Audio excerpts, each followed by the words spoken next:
Hi అండి, welcome back to Suni cooks. నేను మీ సునీత కృష్ణ. అందరూ ఎలా ఉన్నారండి? ఈరోజు మనం ఎంతో క్రిస్పీగా ఉండి చిన్న శనగలతో వడలు చేసుకుందాము.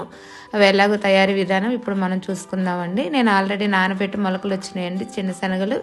దానిలోకి అల్లం పచ్చిమిర్చి పేస్ట్ కూడా వేసుకుని ఇప్పుడు రెండు కలిపి మనం గ్రైండ్ చేసుకుందాం. అస్సలు వాటర్ యాడ్ చేయొద్దండి, అలా కచ్చపచ్చగా వేసుకుంటేనే బాగుంటుంది. చూసారు కదండి, నేను చేసుకున్నాను.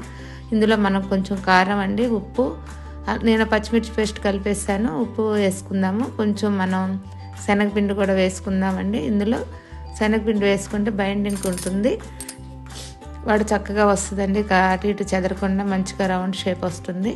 అవన్నీ వేసి ఒకసారి కలిపేసుకుందామండి. నేను అది గ్రైండ్ చేసేటప్పుడు కొంచెం బియ్య పిండి అందులోనే వేసేసి మిక్సీ చేశానండి. కొంచెం వేసుకోవచ్చు, ఎక్కువేం అవసరం లేదు. ఇప్పుడు మొత్తం కలిపేసుకుందామండి. కట్ చేసి పెట్టుకున్నాను కదా ఉల్లిపాయలు, పుదీనా, కొత్తిమీర అండి. కావాలంటే మనం తోటకూర అవి కూడా వేసుకోవచ్చు. నాకు తోటకూర అందుబాటులో లేదు, అందుకనే పుదీనా కొత్తిమీర వేసాను. నేను విడిగా నానబెట్టి ఉంచుకున్నానండి శనగపప్పు, ఎందుకంటే ఇవి శనగపప్పు వేసుకుంటే మనకు వడలు క్రిస్పీగా వస్తాయి, టేస్ట్ చాలా బాగుంటుందండి. అస్సలు అయితే వాటర్ యాడ్ చేయొద్దండి, మనకి ఈ తడిదనమే సరిపోతుంది. ఇప్పుడు మొత్తం వేసేసి ఒకసారి బాగా కలిపేసుకుందాం అన్నీ కలిసేటట్టు. ఇప్పుడు రౌండ్గా చిన్న చిన్నగా చేసుకుని వడలను వేపుకుందామండి. ఆయిల్ వేడెక్కింది, అన్ని వడలు వేసేసుకుందాము. చక్కగా వస్తాయండి, ఏమాత్రం మనకు విడిపోవు, ఎందుకంటే మనం శనగపిండి కలుపుకుంటాం కాబట్టి. ఇందులో మనం ఇంకా వేరే ఏం మసాలాలు ఏమి యాడ్ చేసుకోక్కర్లేదు.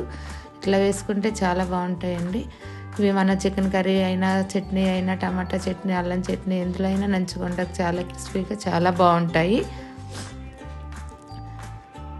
ఇప్పుడు వినపడతాయి, అన్నీ వేసేసుకుందాం ఆయిల్లో అండి. చూసారు కదండి, చక్కగా ఫ్రై అవుతున్నాయి.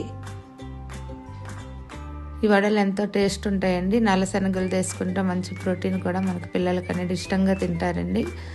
ఇది పెద్ద కాబూలి శనగలతో కూడా మనం వేసుకోవచ్చు, కాకపోతే ఇవైతే ఇంకా మంచిది.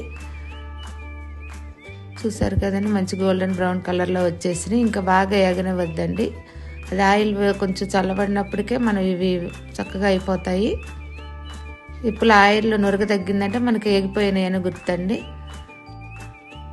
చూసారు కదండి, చిన్న శనగల వడలు రెడీ అయిపోయినాయి. ఎంత క్రిస్పీగా టేస్టీగా ఉంటాయి. ఈ రెసిపీ చేసుకోవడం ఎంతో తేలిక, మీరు కూడా ట్రై చేయండి. నా రెసిపీ కనుక మీకు నచ్చినట్లయితే నా వీడియో లైక్ చేసి, షేర్ చేసి, నా ఛానల్ సబ్స్క్రైబ్ చేయండి. Thank you for watching.